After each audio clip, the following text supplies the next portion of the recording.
A1 media செய்திகள். இன்றைய தலைப்புச் செய்திகள். வில்லியனூர் மங்கலம் தொகுதியில் உள்ள மகளிர் சுய உதவி குழுக்களுக்கு காய்கறி விதை தொகுப்புகளை ரவிக்குமார் எம்எல்ஏ வழங்கினார். பிரிவினை கொடுமைகள் நினைவு தினத்தை நினைவு கூறும் வகையில் நடந்த சிறப்பு கண்காட்சியை துணைநிலை ஆளுநர் கைலாஷ்நாதன் துவக்கி வைத்தார். காரைக்காலில் தேசிய கொடி ஏந்திய காவல்துறை படகு பேரணியை அமைச்சர் ராஜசேகரன் துவக்கி வைத்தார். வில்லியனூர் புதுநகரில் அமைந்துள்ள ஸ்ரீ அங்காள பரமேஸ்வரி அம்மன் ஆலயத்தில் நடந்த பால்குட ஊர்வலத்தில் ஏராளமான பக்தர்கள் கலந்து கொண்டு தரிசனம் செய்தனர். வில்லியனூர் கணுவாப்பேட்டை புதுநகரில் உள்ள ஸ்ரீ அங்காள பரமேஸ்வரி அம்மன் ஆலயத்தில் ஆடிப்புற உற்சவம் நடைபெற்றது. இதனையொட்டி ஏராளமான பக்தர்கள் பால்குடம் ஏந்தி வீதி உலா வந்து அம்மனை வழிபட்டனர். நிகழ்ச்சியில் எம்எல்ஏ ரவிக்குமார் கலந்து கொண்டு பக்தர்களுடன் ஊர்வலத்தில் பங்கேற்றார்.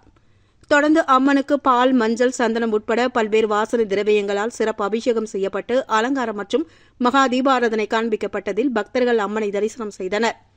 பால்குடம் எடுத்த பக்தர்களுக்கு கோவில் நிர்வாகம் சார்பில் மஞ்சள், குங்குமம், புடவை, வளையல் உட்பட பிரசாத பொருட்கள் வழங்கப்பட்டது.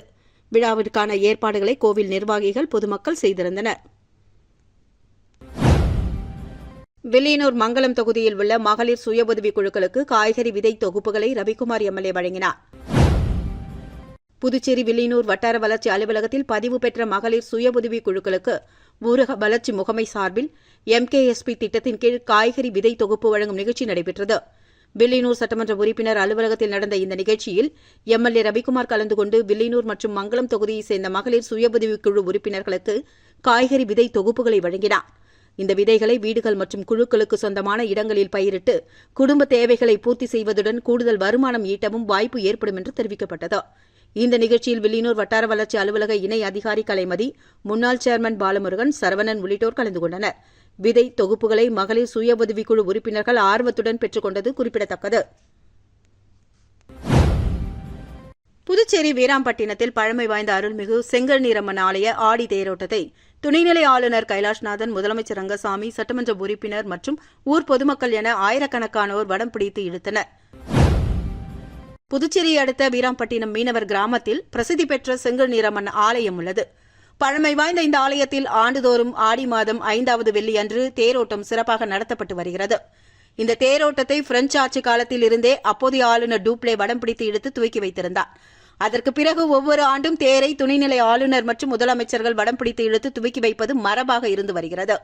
அந்த வகையில் செங்கல்நீரம்மன் கோவில் கொடியேற்றம் கடந்த 6ஆம் தேதி நடந்த நிலையில் தினம்தோறும் அம்மன் பல்வேறு வாகனங்களில் திருவீதி உலா வந்த நிலையிலும் முக்கிய நிகழ்ச்சியான திருத்தேரோட்டம் இன்று காலை நடைபெற்றது. பாரம்பரியமாக துணைநிலை ஆளுநர் கைலாஷ்நாதன், முதலமைச்சர் ரங்கசாமி, சட்டமன்ற உறுப்பினர் ஐயப்பன் மற்றும் பொதுமக்கள் ஆயிரக்கணக்கானோர் வடம் பிடித்து இழுத்து செங்கல்நீர் அம்மனை வழிபட்டனர். புதுச்சேரி மீனவ கிராம மக்கள் மட்டுமல்லாமல் அருகில் உள்ள மாநிலங்களில் இருந்து மீனவ கிராம மக்களும் வருகை தருவதால் 500க்கும் மேற்பட்ட போலீசார் பாதுகாப்பு பணியில் ஈடுபட்டு வருகின்றனர். காரைக்காலில் தேசிய கொடி ஏந்திய காவல்துறை படகு பேரணியை அமைச்சர் ராஜசேகரன் துவக்கி வைத்தார். நாட்டின் 80வது சுதந்திர தினத்தை முன்னிட்டு காரைக்கால் மாவட்ட காவல்துறை சார்பில் தேசிய கொடி ஏந்திய படகு பேரணி நடைபெற்றது. அரசலாறு கடலோர காவல் நிலையத்தில் நடைபெற்ற இந்த நிகழ்ச்சியில் அமைச்சர் ராஜசேகரன் தேசிய கொடியை அசைத்து பேரணியை துவக்கி வைத்தார். தொடர்ந்து காவல்துறை ரோந்து படகில் கடலுக்குள் சென்று சுமார் 10 நாட்டிக்கல் மைல் பயணம் மேற்கொண்டார். தேசிய கொடி ஏந்திய படகுகள் அணிவகுத்து சென்ற நிலையில் காரைக்கால் கடற்கரையில் திரண்டிருந்த பொதுமக்கள் தேசிய கொடிகளை அசைத்து உற்சாகமாக வரவேற்பு அளித்தனர். நிகழ்ச்சியின் நிறைவாக மூவர்ண பலூன்கள் வானில் பறக்கவிடப்பட்டது. இந்த நிகழ்ச்சியில் காவல்துறை அதிகாரிகள், மீனவர்கள் மற்றும் பொதுமக்கள் திரளாக கலந்து கொண்டனர். திருமண உதவித்தொகை திட்டத்தில் 16 பேருக்கு தலா 1 லட்சம் ரூபாய் சட்டமன்ற உறுப்பினர் கார்த்திகேயன் வழங்கல். புதுச்சேரி மாநிலம் ஆதி திராவிடர் நலத்துறை சார்பில் திருமண உதவித்தொகை வழங்கும் திட்டத்தின் கீழ் திருமண உதவித்தொகை கோரி விண்ணப்பித்திருந்தவர்களில் 16 பயனாளிகள் தேர்வு செய்யப்பட்டுள்ளனர். தங்களது மகளின் திருமணத்திற்காக திருமண உதவித்தொகை கோரி விண்ணப்பித்திருந்தவர்களின் விண்ணப்பங்கள் சட்டமன்ற உறுப்பினரின் பரிந்துரையின் அடிப்படையில் பரிசீலிக்கப்பட்டு உதவித்தொகை பெறுவதற்கு தகுதியான பயனாளிகள் தேர்வு செய்யப்பட்டனர். இந்நிலையில் தேர்வு செய்யப்பட்டுள்ள 16 பயனாளிகளுக்கும் தலா 1 லட்சம் ரூபாய் வீதம் மொத்தம் 16 லட்சம் ரூபாய் திருமண உதவித்தொகை வழங்கப்பட்டது. இந்த தொகை பயனாளிகளின் வங்கிக் கணக்கில் இன்னும் 2 தினங்களுக்குள் செலுத்தப்படும் என்று தெரிவிக்கப்பட்டுள்ளது. திருமண உதவித்தொகை கிடைக்க உள்ளதால் பயனாளிகள் மகிழ்ச்சி தெரிவித்ததுடன் தங்களது குடும்ப சூழ்நிலையில் இந்த நிதி உதவி பெரும் உதவியாக இருக்கும் என்று தெரிவித்தனர். ஆதி திராவிட நலத்துறையின் மூலம் செயல்படுத்தப்படும் இந்த திட்டத்தின் வாயிலாக திருமண உதவித்தொகை வழங்கப்படுவதன் மூலம் பொருளாதாரத்தில் பின்தங்கிய குடும்பங்களுக்கு நிதி உதவி கிடைப்பதுடன் மகள்களின் திருமண செலவுகளை சமாளிக்கவும் உதவியாக அமையும் என்று தெரிவிக்கப்பட்டது. புதுச்சேரி முதலியார்பேட்டையில் உள்ள வைஸ்மேல் மேல்நிலைப் பள்ளியில் நாட்டின் 80வது சுதந்திர தின விழா மிக சிறப்பாக கொண்டாடப்பட்டது. இந்த விழாவில் பள்ளி இயக்குநர் முதல்வர் மதிவாணன் வரவேற்புரையாற்ற நிறுவனர் முதன்மை முதல்வர் கலைமாமணி திருமதி சரோஜா பாபு தலைமையுரை நிகழ்த்தினார். சிறப்பு அழைப்பாளர்களாக புதுவை பல்கலைக்கழகத்தில் துணை பேராசிரியராக பணிபுரியும் டாக்டர் சீனிவாசன் மற்றும் கண் மருத்துவர் புகழேந்தி உள்ளிட்டோர் கலந்து கொண்டனர். மேலும் மாணவர்கள் தேச தலைவர்கள் போன்று வேடமிட்டு தங்களுடைய பேச்சு திறமையால் அனைவரையும் கவர்ந்தனர். அனைத்து நாடுகளின் அதிபர்கள் போல வேடமிட்டு மாணவர்கள் உரையாற்றினார்கள். அதில் அமெரிக்கா, பிரான்ஸ், ஜப்பான், தென்கொரியா, ரஷ்யா, மெக்சிகோ, பின்லாந்து, பெரு உள்ளிட்ட நாடுகளின் அதிபர்கள் போன்று மாணவர்கள் வேடமணிந்திருந்தனர். சுதந்திரத்தை கொண்டாடிடும் வகையில் மாணவர்களின் சுதந்திர பாடல், நடனம் உள்ளிட்டவை இடம்பெற்றிருந்தது. நிகழ்ச்சிகள் அனைத்தையும் ஆசிரியை சோலை ராணி தொகுத்து வழங்க ஆசிரியர் நிரஞ்சனா தேவி நிறைவாக நன்றியுரை வழங்கினார். பிரிவினை கொடுமைகள் நினைவு தினத்தை நினைவு கூறும் வகையில் நடந்த சிறப்பு கண்காட்சியை துணைநிலை ஆளுநர் கைலாஷ்நாதன் துவக்கி வைத்தார். இந்தியா பாகிஸ்தான் பிரிவினையின் போது நிகழ்ந்த கொடுமைகள், உயிரிழப்புகள் மற்றும் மக்களின் துயரங்களை நினைவு கூறும் வகையில் ஆண்டுதோறும் ஆகஸ்ட் 14ஆம் தேதி பிரிவினை கொடுமைகள் நினைவு தினம் அனுசரிக்கப்பட்டு வருகிறது. 1947ஆம் ஆண்டு இந்தியா பாகிஸ்தான் பிரிவினையின் போது லட்சக்கணக்கான மக்கள் இடம்பெயர்ந்ததுடன் ஏராளமானோர் உயிரிழந்தனர். அந்த துயரமான வரலாற்றை இன்றைய தலைமுறையினர் அறிந்து கொள்ளும் வகையில் இந்த நினைவு தினம் கடைபிடிக்கப்படுகிறது. இதனையொட்டி புதுச்சேரி அரசு சார்பில் கலை பண்பாட்டுத்துறை சார்பில் ஏற்பாடுகள் செய்யப்பட்டிருந்த சிறப்பு கண்காட்சியை புதுச்சேரி நகராட்சி கட்டிடத்தில் துணைநிலை ஆளுநர் கைலாஷ்நாதன் துவக்கி வைத்து பார்வையிட்டார். பிரிவினையின் போது மக்கள் எதிர்கொண்ட துயரங்கள், இடம்பெயர்வு மற்றும் வரலாற்று நிகழ்வுகளை எடுத்துரைக்கும் வகையில் கண்காட்சி அமைக்கப்பட்டிருந்தது. இந்த கண்காட்சியில் சட்டப்பேரவைத் தலைவர் அன்பழகன், அமைச்சர் நமச்சிவாயம், சட்டமன்ற உறுப்பினர் விக்னேஷ் கண்ணன், கலை பண்பாட்டுத்துறை செயலர் முகமது அசன் அபீத் மற்றும் அரசு அதிகாரிகள் கலந்து கொண்டனர். வில்லியனூர் மார்க்கெட் வீதியில் மாமூல் கேட்டு கொடுக்காத அரிசி கடை மீது பிரபல ரவுடி ஒருவர் அடுத்தடுத்து 3 பெட்ரோல் குண்டுகளை வீசி கொலை மிரட்டல் விடுத்த சம்பவம் பெரும் பரபரப்பை ஏற்படுத்தியுள்ளது. கடையில் இருந்த உரிமையாளர் மற்றும் அவரது மனைவி நூல் இழையில் உயிர் தப்பினர். புதுச்சேரி வில்லியனூர் மார்க்கெட் வீதியில் தில்லை நகரை சேர்ந்த பாபு மற்றும் அவரது சகோதரர் ராஜேந்திரன் உள்ளிட்டோர் இணைந்து பாபு டிரேடர்ஸ் என்ற பெயரில் அரிசி கடை நடத்தி வருகின்றனர். இந்நிலையில் நேற்று மாலை 6:30 மணி அளவில் வில்லியனூர் சாமியார்தோப்பு பகுதியைச் சேர்ந்த பெருமாளின் மகன் பிரபல ரவுடி வினோத் பாபுவின் கடைக்கு வந்துள்ளார். அப்போது பாபுவிடம் மாமூல் கேட்டதுடன் கடைவீதியில் உள்ள மற்ற கடைகளிலும் மாமூல் வசூலித்து தனக்கு வழங்குமாறு கூறிவிட்டு சென்றுள்ளார். பின்னர் இரவு 8:30 மணி அளவில் மீண்டும் கடைக்கு வந்த வினோத் மாமூல் பணத்தை தருமாறு பாபுவிடம் கேட்டுள்ளார். அதற்கு பாபு பணம் தர மறுத்துள்ளார். இதனால் அங்கிருந்து சென்ற வினோத் சிறிது நேரத்தில் மீண்டும் இருசக்கர வாகனத்தில் கடைக்கு வந்து கடையின் மீது அடுத்தடுத்து 3 பெட்ரோல் குண்டுகளை வீசியதுடன் பாபுவிற்கு கொலை மிரட்டல் விடுத்துவிட்டு அங்கிருந்து தப்பிச் சென்றுள்ளார். அப்போது கடைக்குள் பாபு மற்றும் அவரது மனைவி திரிபுர சுந்தரி உள்ளிட்டோர் இருந்துள்ளனர். பெட்ரோல் குண்டுகள் வீசப்பட்டதில் இருவரும் அதிர்ஷ்டவசமாக நூல் இழையில் உயிர் தப்பினர். குண்டுகள் வெடித்த சத்தத்தை கேட்டு மார்க்கெட் வீதியில் இருந்த பொதுமக்கள் அலறியடித்துக் கொண்டு ஓடியதால் அந்த பகுதியில் பெரும் பரபரப்பு நிலவியது. இந்த சம்பவத்தில் கடையில் இருந்த அரிசி உள்ளிட்ட பொருட்கள் தீப்பற்றி சேதமடைந்தது. தகவல் அறிந்து சம்பவ இடத்திற்கு வந்த காவல் கண்காணிப்பாளர் சுப்பிரமணியன் மற்றும் வில்லியனூர் காவல்நிலைய ஆய்வாளர் கலைச்செல்வன் உள்ளிட்ட போலீசார் சம்பவ இடத்தை பார்வையிட்டு தடயங்களை சேகரித்து விசாரணை மேற்கொண்டு வருகின்றனர். மேலும் தப்பியோடிய ரவுடி வினோத்தை தேடி வருகின்றனர். போலீசாரின் முதற்கட்ட விசாரணையில் ரவுடி வினோத் மீது அடிதடி, கஞ்சா விற்பனை, மாமூல் வசூல் உட்பட 15க்கும் மேற்பட்ட வழக்குகள் நிலுவையில் இருப்பது தெரியவந்துள்ளது. மக்கள் நடமாட்டம் அதிகம் உள்ள வில்லியனூர் மார்க்கெட் வீதியில் நடந்த இந்த பெட்ரோல் குண்டுவீச்சு சம்பவம் அந்த பகுதியில் மக்கள் மற்றும் வியாபாரிகள் மத்தியில் அதிர்ச்சியும் அச்சத்தையும் ஏற்படுத்தியுள்ளது. வில்லியனூர் பகுதியில் கஞ்சா உள்ளிட்ட போதைப் பொருள் பழக்கத்தை போலீசார் தடுக்க தவறியதால் இதுபோன்ற குற்றச்சம்பவங்கள் நடந்து வருவதாக பொதுமக்கள் மற்றும் வியாபாரிகள் குற்றம் சாட்டியுள்ளனர்.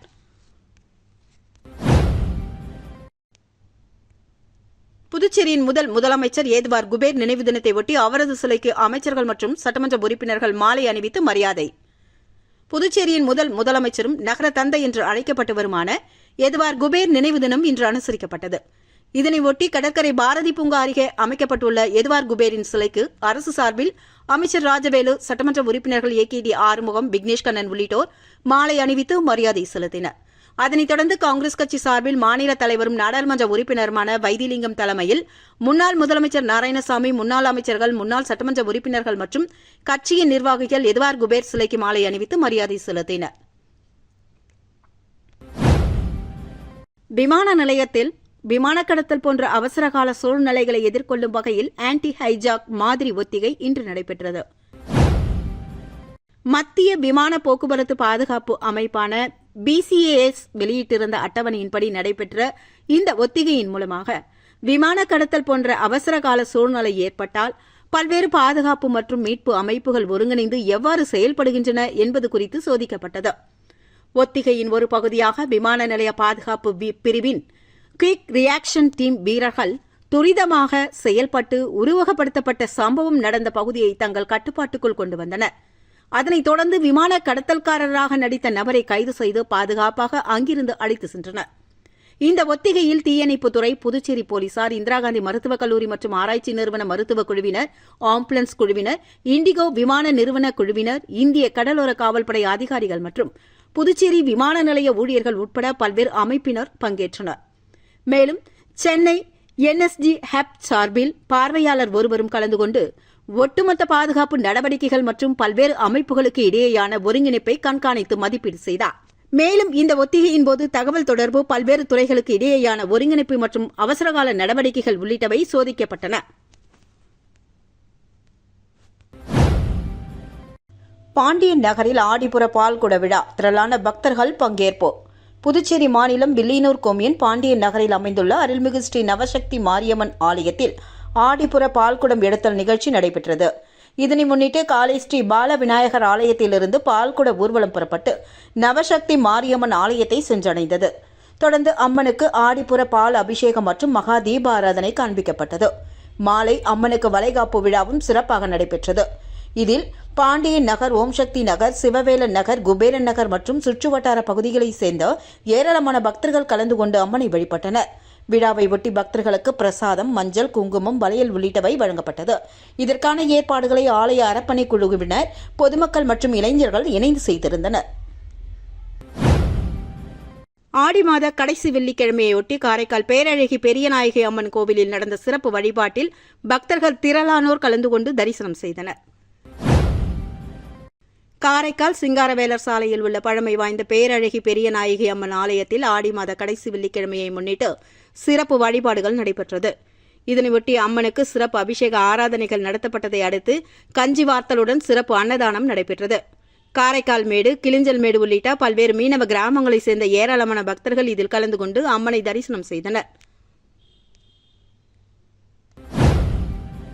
காரைக்கால் வீர மாகாளி அம்மன் கோவிலில் ஆடிவெள்ளி சிறப்பு வழிபாட்டில் திரளான பக்தர்கள் சாமி தரிசனம் செய்தனர். காரைக்காலை அடுத்த வடமரைக்காடு பகுதியில் உள்ள பழமை வாய்ந்த ஸ்ரீ வீர மாகாளி அம்மன் கோவிலில் ஆடி மாத கடைசி வெள்ளிக்கிழமையை முன்னிட்டு சிறப்பு வழிபாடுகள் நடைபெற்றது. இதனையொட்டி அம்மனுக்கு திரவிய பொடி, மஞ்சள், பால், தயிர் உட்பட பல்வேறு வாசனை திரவியங்களால் சிறப்பு அபிஷேகம் செய்யப்பட்டதைத் தொடர்ந்து அம்மன் வளையல் அலங்காரத்தில் பக்தர்களுக்கு அருள் பாலித்தார். பின்னர் மகா தீபாராதனை காண்பிக்கப்பட்டதில் ஏராளமான பக்தர்கள் கலந்து கொண்டு வீர மாகாளியம்மனை தரிசனம் செய்து வழிபட்டனர். வில்லியனூர் முத்தாலவாழி மாரியம்மன் ஆலயத்தில் ஆடிப்புற வளையல் அணி விழாவில் திரளான பக்தர்கள் சாமி தரிசனம் செய்தனர். வில்லியனூர் மேற்கு மாட வீதியில் உள்ள ஸ்ரீ முத்தாலவாழி மாரியம்மன் ஆலயத்தில் ஆடிப்பூரத்தை முன்னிட்டு வளையல் அணி திருவிழா விமர்சையாக நடைபெற்றது. இதனையொட்டி அம்மனுக்கு சிறப்பு அபிஷேகம் மற்றும் அலங்காரம் செய்யப்பட்டு நூற்றுக்கணக்கான வண்ண வளையல்களை கொண்டு அலங்கரிக்கப்பட்டு மகா தீபாராதனை காண்பிக்கப்பட்டது. சிறப்பு அலங்காரத்தில் அருள் பாலித்த அம்மனை திரளான பக்தர்கள் தரிசித்தனர். பக்தர்களுக்கு மஞ்சள், குங்குமம், தாலி கயிறு, வளையல்கள் உள்ளிட்டவை பிரசாதமாக வழங்கப்பட்டது. இதற்கான ஏற்பாடுகளை அர்ச்சகர் சிவாச்சாரியார் மற்றும் ஆலய நிர்வாகி சரவணன் உள்ளிட்டோர் செய்திருந்தனர். திருக்காஞ்சி ஸ்ரீ கங்கவராகநதீஸ்வரர் ஆலயத்தில் 1,00,000க்கும் மேற்பட்ட வளையல்களால் அம்மனுக்கு சிறப்பு அலங்காரம். புதுச்சேரி திருக்காஞ்சி ஸ்ரீ கங்கவராகநதீஸ்வரர் ஆலயத்தில் ஆடிப்புற விழா விமர்சையாக நடந்து வருகிறது. விழாவின் முக்கிய நிகழ்ச்சியாக ஸ்ரீ காமாட்சி அம்மனுக்கு வளையல் அணி விழா நடைபெற்றது. இதில் 1,00,000க்கும் மேற்பட்ட வளையல்களால் அம்மனுக்கு சிறப்பு அலங்காரம் செய்யப்பட்டு மகா தீபாராதனை காண்பிக்கப்பட்டதில் பக்தர்கள் கலந்து கொண்டு அம்மனின் அருளை பெற்றனர். இந்த விழாவில் பங்கேற்ற பக்தர்களுக்கு மஞ்சள், குங்குமம், தாலி கயிறு, வளையல்கள் உள்ளிட்ட பிரசாதங்கள் வழங்கப்பட்டதுடன் அருண்சுவை அன்னதானமும் வழங்கப்பட்டது. கோவில் நிர்வாகம் மற்றும் திருக்காஞ்சி கிராம மக்கள் இணைந்து விழா ஏற்பாடுகளை செய்திருந்தனர். மீண்டும் இன்றைய தலைப்புச் செய்திகள். வில்லியனூர் மங்கலம் தொகுதியில் உள்ள மகளிர் சுய உதவிக் குழுக்களுக்கு காய்கறி விதை தொகுப்புகளை ரவிக்குமார் எம்எல்ஏ வழங்கினார். பிரிவினை கொடுமைகள் நினைவு தினத்தை நினைவு கூறும் வகையில் நடந்த சிறப்பு கண்காட்சியை துணைநிலை ஆளுநர் கைலாஷ்நாதன் துவக்கி வைத்தார். காரைக்காலில் தேசிய கொடி ஏந்திய காவல்துறை படகு பேரணியை அமைச்சர் ராஜசேகரன் துவக்கி வைத்தார். இத்துடன் A1 மீடியா செய்திகள் நிறைவு பெற்றன. நன்றி.